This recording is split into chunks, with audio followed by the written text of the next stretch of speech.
अस्सलाम वालेकुम। उम्मीद है कि आवाज़ आ रही होगी।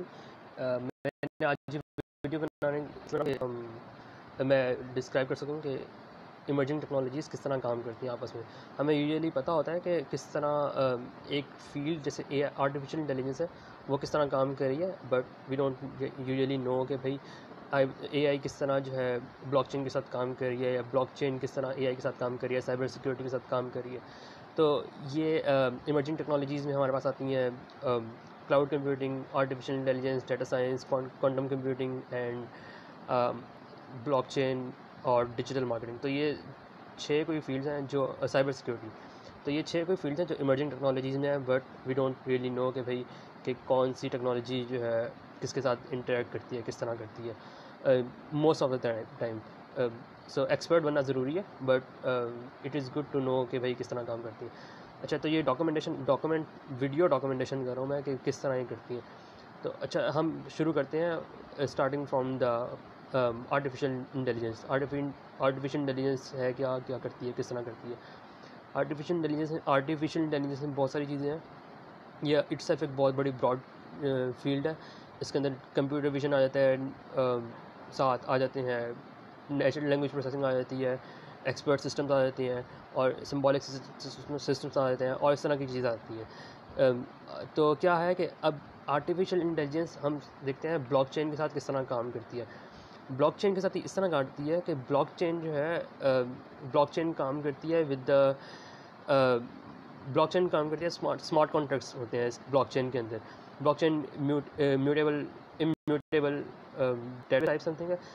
तो क्या है कि ब्लॉकचेन और आर्टिफिशियल इंटेलिजेंस इस तरह काम करती है कि जब हम देखते हैं यूजुअली के फाइवर वगैरह पे हमारे पास ऑर्डर्स आते हैं, और ऑर्डर्स वगैरह आते हैं, और लोग आपस में दो पार्टीज़ कॉन्ट्रैक्ट होता है दरमियान में।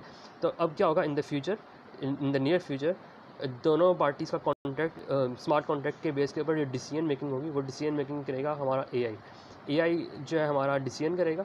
और यहाँ पे ब्लॉकचेन और आर्टिफिशियल इंटेलिजेंस के एक तरह से साथ मर्ज होते हैं। और इसमें बहुत सारी चीज़ें और भी आती हैं, इसको मैं और बाद में डिस्क्राइब करूँगा कि क्या हो रहा है, साथ साथ मैं बताता जाऊँगा। इसके बाद आते हैं हम अब क्लाउड कंप्यूटिंग हमारी जो है उसके ऊपर सारा डाटा हमारा स्टोर होगा, और हमें वो कंप्यूटेशन पावर हमारी पूरी हमें प्रोवाइड कर रहा है और आगे भी करेगा।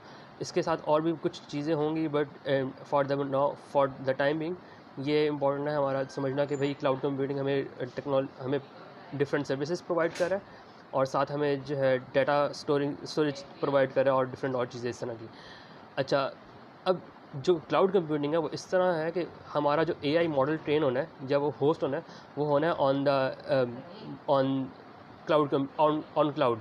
और जो हमारा डाटा है, अब ब्लॉकचेन पे हमारा डाटा, ब्लॉकचेन से हमें डाटा आ रहा होता है, बहुत सारा डाटा होता है डिफरेंट टाइप्स का। आजकल क्रिप्टो करेंसीज़ की बात हो रही है, तो उस उधर से भी डाटा आ रहा होता है, but still there is a lot of data other than that. अब यहाँ पे नोट करने की चीज़ है, IoT और ब्लॉकचेन एक तरह से काम करती है किस तरह साथ। IoTs जो है अब in the near future, IoT is going to explode in the next 2 to 3 years. They are right now exploding, but still going to explode. तो क्या है अब यहाँ पे कि हमारा जो IoT है, IoT बहुत सारी जगह पे होंगी, और हमें बहुत सारा हमारा बड़ा सा नेटवर्क होगा IoTs का। डिजिटल ट्विन का मैं बात करता हूँ, डिजिटल ट्विन का यहाँ पे आता है एक कॉन्सेप्ट, मैं वो जिक्र करता हूँ। तो IoTs के ऊपर IoTs हमें डाटा दे रही होंगी बार बार, यानी पिंग कर रही होंगी आफ्टर फ्यू सेकंड्स और आफ्टर फ्यू मिनट्स, जो है वो हमें डाटा प्रोवाइड कर रही होंगी। तो अब क्या है कि यहाँ पे जो IoT आएगी, हम IoT से जो डाटा जो हमें भेज रही है, वो हमारा ट्रेन होगा ऑन, वो डाटा हमारा ट्रेनिंग पे जाएगा फॉर द AI। तो और वहाँ से डाटा होगा, उसके ऊपर हम डाटा एनालिसिस करेंगे, वो यहाँ पे डाटा साइंस की फील्ड अटैच होती है इसके साथ।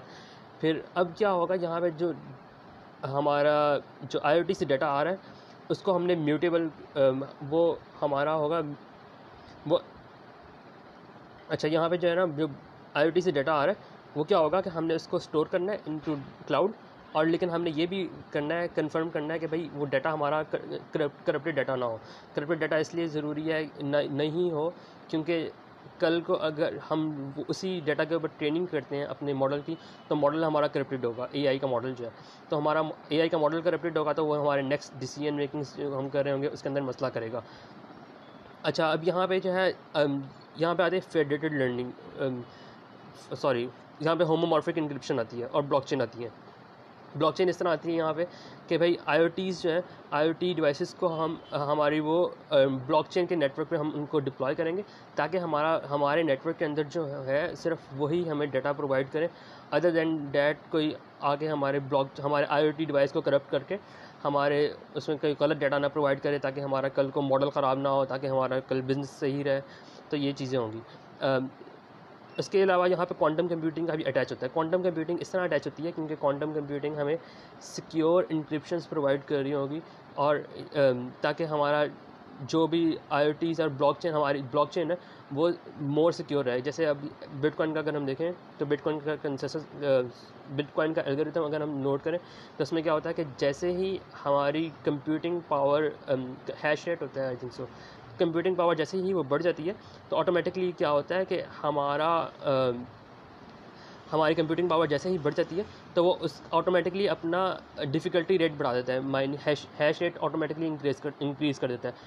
आई थिंक से 21 डेज़ का या 40 डेज़ का उसका है। और उसके बाद जैसे ही वो ऑटोमेटिकली एडजस्ट करता है माइनिंग का, कि जैसे ही कंप्यूटिंग पावर कम होती है तो ऑटोमेटिकली वो 21 डेज़ और 40 days after it decrease the difficulty of mining a block. तो यहाँ पे ये चीज़ें हैं। फिर इसके अलावा और चीज़ें आती हैं यहाँ पे। अब क्या है कि क्वांटम कंप्यूटिंग का हमने जिक्र कर लिया। अभी यहाँ पे साइबर सिक्योरिटी भी आती है, हर जगह पे साइबर सिक्योरिटी लाई करती है, इसको भी हम जिक्र करेंगे। अभी क्वांटम कंप्यूटिंग जो है हमें सिक्योर इंक्रिप्शंस प्रोवाइड कर रही है, साथ ही हमें जो है हमें न्यू कंप्यूटेशन कैपेबिलिटीज़ दे रही है कि भाई हमारा आर्टिफिशियल इंटेलिजेंस जो सिस्टम है वो और चूँकि AI सिस्टम को ट्रेन करने में हमें काफ़ी टाइम लगता है और काफ़ी ज़्यादा कैपेबिलिटीज़ चाहिए होती हैं उसके लिए। जैसे GPT-3 का एल्गोरिथम हमने ट्रेन किया तो उसके कई मिलियंस ऑफ डॉलर्स की लागत आई थी उसके ऊपर। सो क्या है कि हमारे जो अब हमारा ये है जो traditional computing is not enough to train AGI जिसको हम कहते हैं, आर्टिफिशियल जनरल इंटेलिजेंस को अचीव करने के लिए ज़रा मुश्किल है। तो हम ये इसको जैसे ही क्वांटम कंप्यूटिंग RQI जो है से निकलेगी, फ्रॉम द रिसर्च निकल आएगी, तो in the main stream it will explore the field is gonna very explore. तो अच्छा, इसके बाद यहाँ पे अब हम कुछ जिक्र करते हैं ग्राफ टेक्नोलॉजी का। ग्राफ टेक्नोलॉजी भी इम्पॉर्टेंट है क्योंकि graph technology is the super set of के भाई ये जो हमारी ट्रेडिशनल डेटाबेसेस होती हैं SQL की, तो SQL वगैरह से इसका सुपर सेट है ये। और ये क्यों है? क्योंकि ये ना ये रिच कॉन्टेक्स्ट हमारा जो होता है, रिच कॉन्टेक्स्ट ऑफ डेटा जो है ना वो हमारा प्रिजर्व रखता है और डिसीजन मेकिंग में मदद करता है। रिलेशंस होते हैं, तो इसमें क्या होता है ग्राफ टेक्नोलॉजी में, ग्राफ डेटाबेसेस के अंदर, ग्राफ डेटाबेसेस में क्या होता है कि नोड्स होते हैं, नोड्स और उनके दरमियान रिलेशंस होते हैं। जैसे अब हमने पढ़ा हुआ है 6 डिग्री सेपरेशन का पढ़ा हुआ है। तो 6 डिग्री सेपरेशन में क्या है कि हम हर एक इंसान, अब तो मेरे ख्याल से वो नई रिसर्च के मुताबिक 5 पे चला गया, 5 या 4 पे चला गया। हर इंसान अगर वो सही कनेक्शन यूज़ करे तो वो किसी भी इंसान से मैक्सिमम 6 सेपरेशन पे है। यानी अगर मैं हूँ तो मैं इमरान खान से 6 डिग्री के सेपरेशन पे हूँ। यानी अगर मेरे और इमरान खान के दरमियान यानी हम टोटल 6 डिग्री सेपरेशन है। अगर मैंने ओबामा से मिलना है तो मैं ओबामा से भी मिल सकता हूँ, और we only have 6 degree of separation. तो इसी तरह ये नोड्स होती हैं। और यहाँ पे पोल का कॉन्सेप्ट आता है कि पोल जो है पूरा जो हम पूरी कंट्री का डाटा हम स्टोर कर सकते हैं into pole concept. Pole POLE, people, people, object, location and entities, pole. तो ये जो है इसका कॉन्सेप्ट होता है यहाँ पे। और ग्राफ टेक्नोलॉजी हमें मदद करती है इसके अंदर। ग्राफ टेक्नोलॉजी के अंदर इस वक्त जो लीडर्स हैं वो Neo4j है, और इसके बाद जो है बाकी सारे आते हैं। अमेज़ॉन का भी अपना है, AWS का नेपच्यून ग्राफ डेटाबेस। तो इसके अलावा जो है ये हमें बहुत ज़्यादा डिसीजन मेकिंग में मदद करती है कि भाई हमारे पास डिसीजन इसके अंदर दो तरह के ग्राफ्स होते हैं, actioning graph and decisioning graph. तो हमें डिसीजनिंग एंड एक्शनिंग में हमें बहुत ज़्यादा मदद करती है ग्राफ डेटाबेसेस।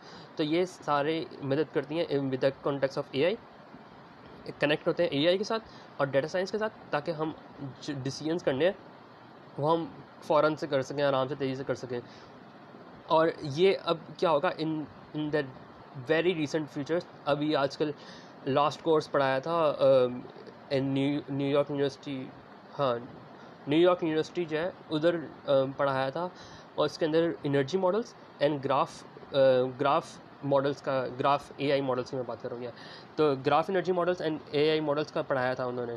तो क्या है कि वहाँ पे उन्होंने ये पढ़ाया था, और वहाँ अब क्या हो रहा है कि जो हम ग्राफ कंप्यूटेशन, ग्राफ डेटाबेसेस हम यूज़ करें और उसके ऊपर डाटा स्टोर करें, तो उसके अंदर जो है हमारा हम डायरेक्ट बजाय इसके कि हम अपने डाटा को स्ट्रक्चर्ड, यानी एक स्ट्रक्चर्ड दोबारा से फॉर्मेट में लेके जाएँ, डायरेक्ट हम अपने मॉडल को क्यों ना ग्राफ मॉडल्स पे हम ट्रेन करें, क्योंकि वो कंप्यूटेशनली लेस एक्सपेंसिव है। और हमें हमारा अगर हम रेगुलर डेटाबेसेस यूज़ करते हैं एसक्यूएल वगैरह, तो उसके अंदर हमारे बहुत ज़्यादा मतलब बहुत सारे रिस्ट्रिक्शन हैं, हमारा कॉन्टेक्स्ट लूज़ हो जाता है और इस तरह की चीज़ें होती हैं। अच्छा, ग्राफ एग्जीक्यूशन होगी, हमने डिस्कस कर लिया। साइबर सिक्योरिटी का जिक्र करना है, साइबर सिक्योरिटी किस तरह आती है यहाँ पे। अच्छा, इससे पहले साइबर सिक्योरिटी से पहले एक चीज़ फेडरेटेड लर्निंग, एआई का हम टॉपिक पे डिस्कस कर रहे हैं, तो हम फेडरेटेड लर्निंग का भी जिक्र कर लेते हैं। फेडरेटेड लर्निंग क्या है, होमोमॉर्फिक इंक्रिप्शन क्या है, दोनों चीज़ें एक साथ चलती हैं एक तरह से इन द नियर फ्यूचर। ये सारा कुछ ये very near future, in the next 10 years की बातें हैं ये सारी, ये इंशाल्लाह आप देखेंगे पूरी मेन स्ट्रीम है ये सारा कुछ इन द नेक्स्ट 10 ईयर्स। अच्छा, होमोमॉर्फिक, हम फेडरेटेड लर्निंग की बात कर रहे थे। फेडरेटेड लर्निंग क्या है? फेडरेटेड लर्निंग ये है कि भाई हमारे पास डाटा, हम जनरेट करें डाटा हमारे, जैसे अभी मैं वीडियो बना रहा हूँ तो मैं एक्चुअली डाटा जनरेट कर रहा हूँ ये तो, लेकिन मैं ये फेज जा रहा है ऑन द सोशल प्लेटफॉर्म्स। लेकिन क्या है कि अगर हम स्क्रॉल कर रहे हैं अपने पास कोई सोशल नेटवर्क, या फिर हम मोबाइल पे कुछ टाइप कर रहे हैं थ्रू कीबोर्ड और something, we are giving a voice command में भी, तो अब यूजुअली डाटा इंसान चाहता है, इंसान क्या है, लोग चाहते हैं कि भाई प्राइवेसी प्रिजर्व है हमारी, कि भाई हमारी डाटा इधर उधर ना जाए, हमारे कोई मसला ना हो। तो हर एक का क्या होगा इन द नियर फ्यूचर के, हर एक का पास अपना डाटा होगा। अब हम रिक्वेस्ट कर लेते हैं ना जीडीपीआर के थ्रू, और कैलिफोर्निया का एक लॉ है उसके थ्रू हम रिक्वेस्ट कर सकते हैं कि भाई जो भी डाटा है, आप यूरोप में अगर हैं, हम वगैरह वगैरह, तो हम क्या करते हैं, रिक्वेस्ट कर सकते हैं कि भाई अमेज़ॉन के पास कि आपके पास जितना भी मेरा डाटा है आप वो मुझे दे दें, वापस कर दें मुझे, या डिलीट कर दें। इस तरह के तरीके हम आप ट्विटर पे जाएं, अपने लिंक्डइन पे जाएं, आप ये कह सकते हैं उनको कि भाई ये डाटा मुझे, आपके पास जो भी डाटा मेरे पास है, आपके पास मेरा जो भी डाटा है आप वो मुझे प्रोवाइड कर दें वापस। तो आप लिंक्डइन पे जाके रिक्वेस्ट कर सकते हैं, आपको एक ज़िप फाइल वगैरह मिल सकती है, दे देते हैं वो आराम से इन कपल ऑफ आवर्स। तो क्या होगा कि अब सारा कुछ डिसेंट्रलाइज जा रहा है, हर एक नोड के पास अपना डाटा होगा, ठीक है। तो अब कोई भी नहीं चाहेगा कि भाई मेरा कोई क्लाउड पे जाए और वहाँ पे जाके स्टोर हो, ठीक है। तो अब क्या होगा, वो क्लाउड पे जाने के बजाय फेडरेटेड लर्निंग होगी। फेडरेटेड लर्निंग पे लोग इस वक्त इंडस्ट्री में काम हो रहा है, इसके ऊपर रिसर्च के अंदर भी है, इंडस्ट्री के अंदर, दोनों जगह पे है ये। तो फेडरेटेड लर्निंग से क्या हो रहा है कि भाई हमारे पास जो डाटा हमने भेजना था, बजाय क्लाउड पे जाके कंप्यूटेशन होनी थी, वो रहेगी हमारे सिस्टम पे, हमारे लोकल सिस्टम पे, हमारे लैपटॉप है या फिर जो है मोबाइल है, या इस तरह की चीज़ें, और उसके ऊपर रहेगी, स्टोर करेगी। और देन हम उसके ऊपर होमोमॉर्फिक इंक्रिप्शन जो है, होमोमॉर्फिक इंक्रिप्शन अगर हमने अप्लाई की हुई है, होमोमॉर्फिक इंक्रिप्शन का कॉन्सेप्ट ये है कि भाई हमारा डाटा इंक्रिप्टेड है, but we can do still computation on it.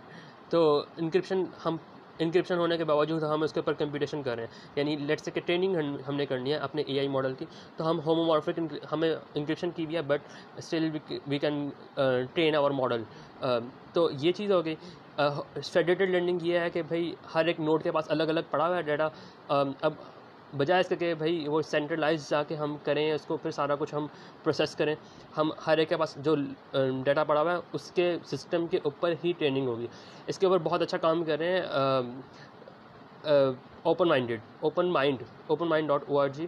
Andrew task बहुत अच्छा काम कर रहे हैं। पाईसिफ्ट का हम कम्युनिटी ने बना लिया है, पाईसिफ्ट के ऊपर डिफरेंशियल प्राइवेसी के ऊपर और इस तरह की चीज़ों पे बहुत सारा काम हो चुका है और हो रहा है और होने वाला है। तो ये सारी कुछ चीज़ें साइबर सिक्योरिटी रहती है। साइबर सिक्योरिटी इस तरह है कि क्लाउड के ऊपर डेटा पड़ा हुआ है हमारा, तो क्लाउड के अब यहाँ पे हर जगह पे साइबर सिक्योरिटी किसी ना किसी तरह से अटैच होती है। और साइबर सिक्योरिटी इट्सेल्फ बहुत बड़ी फील्ड है, उसको ख़ुद भी मैं एक्सप्लोर कर रहा हूँ। तो जैसे क्लाउड के ऊपर पड़ा हुआ है, क्लाउड के ऊपर डाटा पड़ा हुआ है, तो वो स्टोर होना है, तो वो उसको डाटा को स्टोरेज के सिक्योरिटी चाहिए कि भाई क्लाउड के ऊपर कोई पेनिट्रेशन ना कर ले।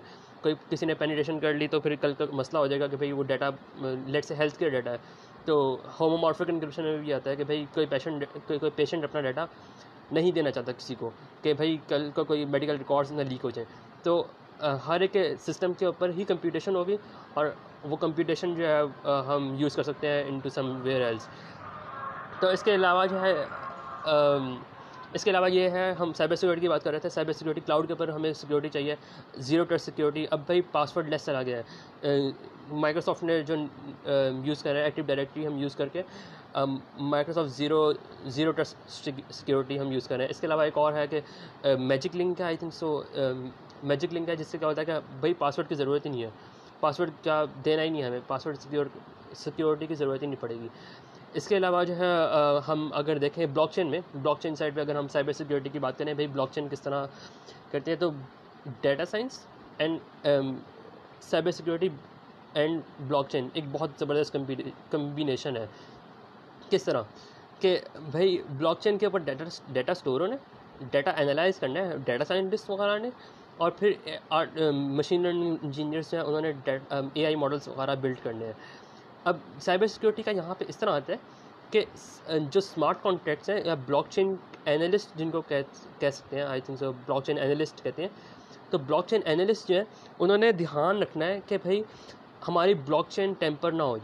उन्होंने सही तरह के एनालिसिस वगैरह रखने हैं कि भाई ब्लॉकचेन के कोड के अंदर कोई मसला ना हो। अभी जैसे पॉलीगॉन का मसला, पॉलीगॉन में देखा हमने कि भाई क्रॉस चेन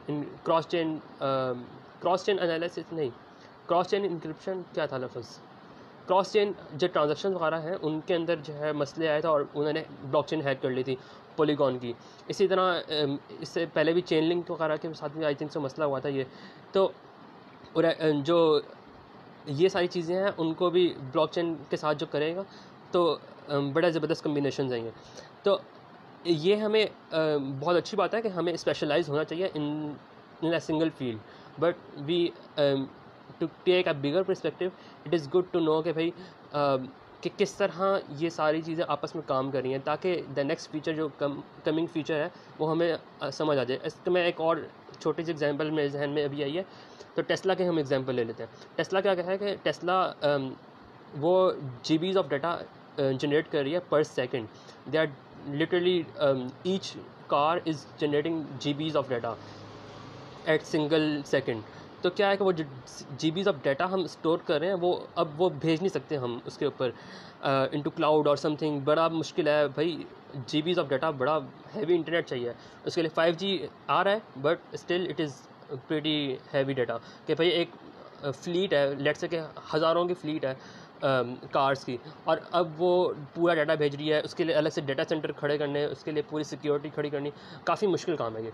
तो बेहतर ये नहीं है कि हम जो कार है हमारी एक इंडिविजुअल कार, उसके अंदर हमने पावरफुल कंप्यूटर हमने पहले से लगा दिया है। अब वो पावरफुल कंप्यूटर क्या कर रहा है कि वो डाटा एनालाइज कर रहा है साथ साथ ही वो जब हमारी लेट से कार पार्किंग पे है और हमारी यूज़ नहीं कर रहे हम, तो वो कंप्यूट कर रहा है। और अगर हमें चाहिए है उसमें से कुछ डाटा हमें लोकली यानी सेंट्रलाइज जगह पे चाहिए, तो हम क्या करेंगे, हम कॉल करेंगे। अभी आजकल ऐसे ही कर रहे हैं, वो नाम क्या उनका, ये जो हेड ऑफ़ AI है टेस्ला का, नाम भूल गया मुझे उसका, एंड्रयू समथिंग है। तो वो क्या कर रहे हैं कि भाई वो क्या कर रहे हैं कि पूरी फ्लीट में से वो स्पेसिफिक किस्म के जो है उन्होंने डाटा पॉइंट्स मंगवा लेते हैं जो उनको ज़रूरत होती है, और उसको फिर कंप्यूट करते हैं। तो फेडरेटेड लर्निंग क्या कर रही है कि फेडरेटेड लर्निंग क्या करेगी, हमारे जो डिस्ट्रीब्यूटेड पूरी जगह पे फ्लीट है, तो वो क्या करेगी, ऑटोमेटिकली उसको कंप्यूटेशन वहाँ पे करेगी। तो हमारा मॉडल हमने ट्रेन करना है the next generation of AI, तो हमने अपनी फ्लीट्स को भेजना है जन फॉर इन्फ्रेंस। तो क्या होगा कि उसको वहाँ पे हम वो जो हमारे नेक्स्ट फ्लीट भेजी है तो वो क्या करेगी कि वहाँ पे हमारे पास क्या करेगी, हाँ सॉरी मेरे जहन से निकल गया। तो वो क्या करेगी, हमारा जो भेजी है हमने फ्लीट पे मॉडल, वो हमारा ट्रेन करके हमारे ऑटोमेटिकली हमारे ट्रेन करके हमें भेजेगी वापस, और उसके ऊपर हमारा आगे जो सेल्फ ड्राइविंग कार्स हैं वो चलेंगी। तो इस तरह करेगी। अब लेकिन यहाँ पे देखें पूरा साइबर सिक्योरिटी का वर्टिकल भी आता है।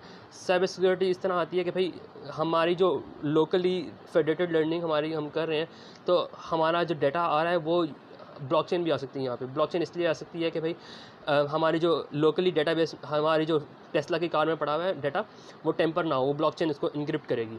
तो भाई जैसे मैंने अभी IoT का जिक्र किया वहाँ पे, तो ये अब रियल टाइम एग्जांपल है कि भाई ब्लॉकचेन हमारे पास वहाँ पे है और हमारा डाटा इनक्रिप्ट करके रखा हुआ है, और वहाँ पे फेडरेटेड लर्निंग होने की वजह से फिर हमारा जो है वो चेंज नहीं कर रही डाटा, कोई और हमारा आगे चेंज नहीं कर रहा। और वहाँ पे हम होमोमॉर्फिक इंक्रिप्शन की वजह से हम जो हमारा सेव है। और साइबर सिक्योरिटी एनालिस्ट पूरा वो जो पाइपलाइन है वो पूरी सेट करके रखा हुआ है उन्होंने देखा हुआ है कि भाई ठीक है भाई यहाँ से जो एंड टू एंड सिस्टम है वो हमारा IoT डिवाइस भी टेम्पर नहीं हो रही, उन्होंने सिक्योर करना है पूरा।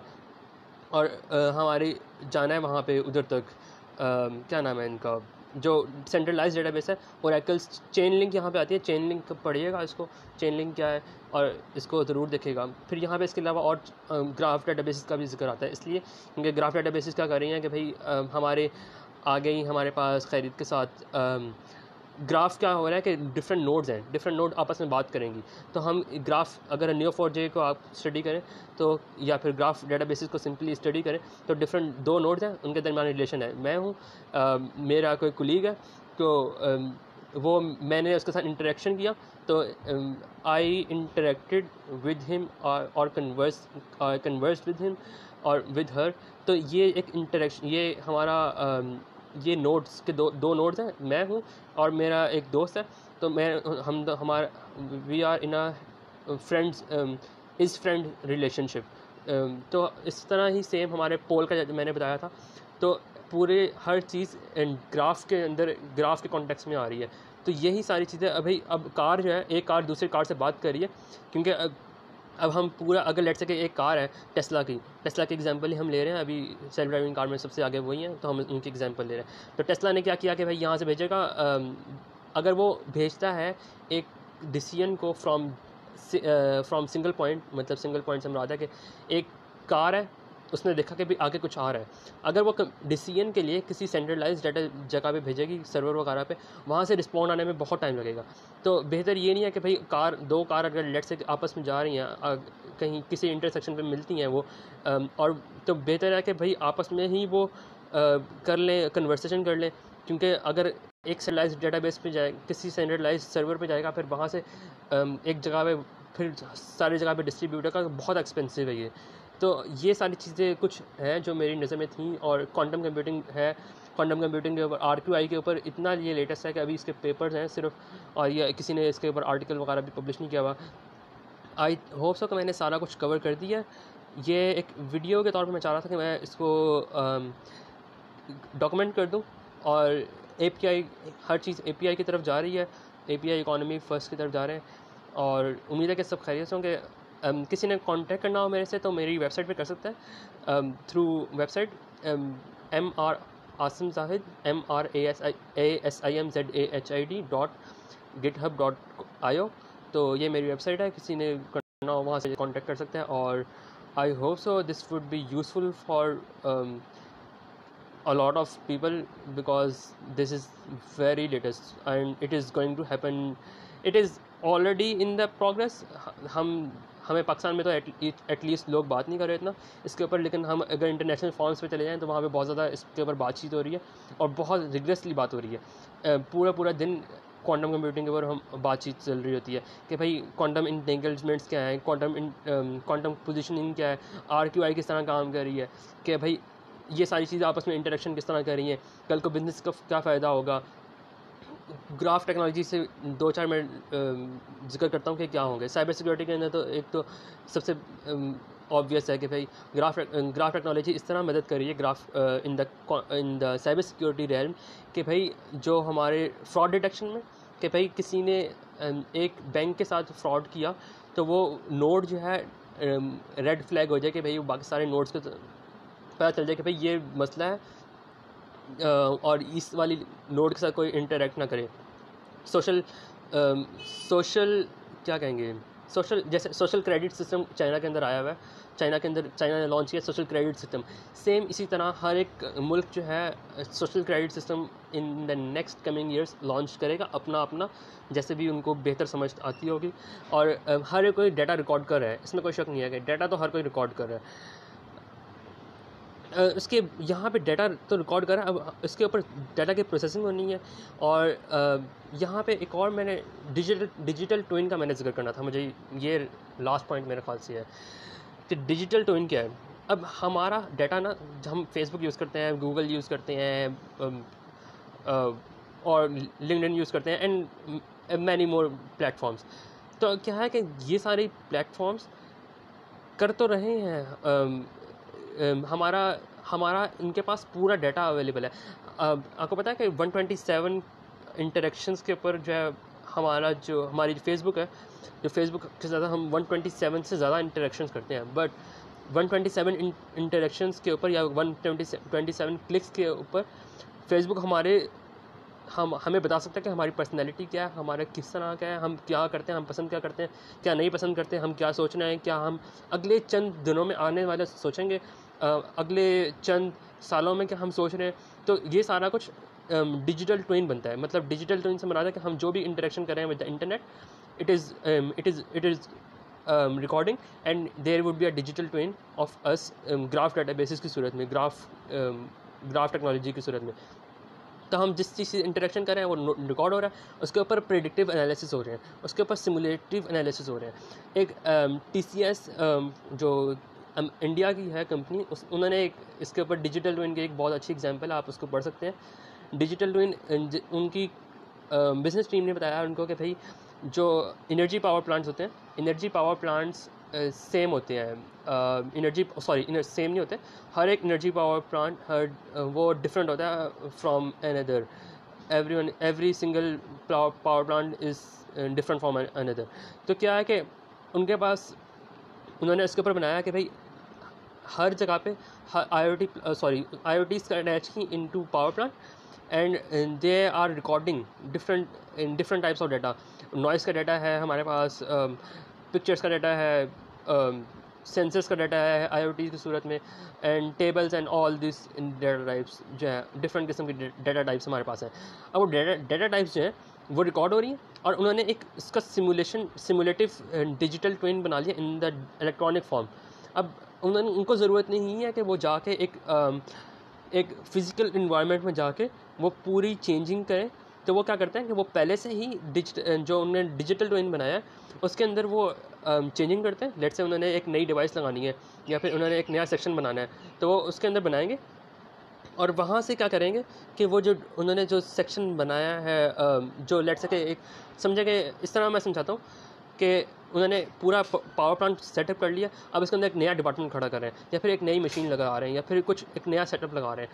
तो उनको ज़रूरत नहीं है कि पहले वो जाके अपनी फिजिकल इन्वायरमेंट में ही जाके टेस्ट करें, वो जाके डिजिटल साइड पे डिजिटल जो इलेक्ट्रॉनिकली डिजिटल ट्विन बनाया हुआ उन्होंने उसके अंदर टेस्टिंग करेंगे and then after proofing it तो क्या होगा कि उसको फिर लेके आएंगे और फिज़िकल वर्ल्ड में डिप्लॉय करेंगे। तो जो उनको मसले मसाइल आने थे इनटू फिज़िकल वर्ल्ड, वो पहले से उन्होंने उसके ऊपर करके टेस्टिंग करके सेव करके उन्होंने आखिरी रिक्वायरमेंट निकाली है।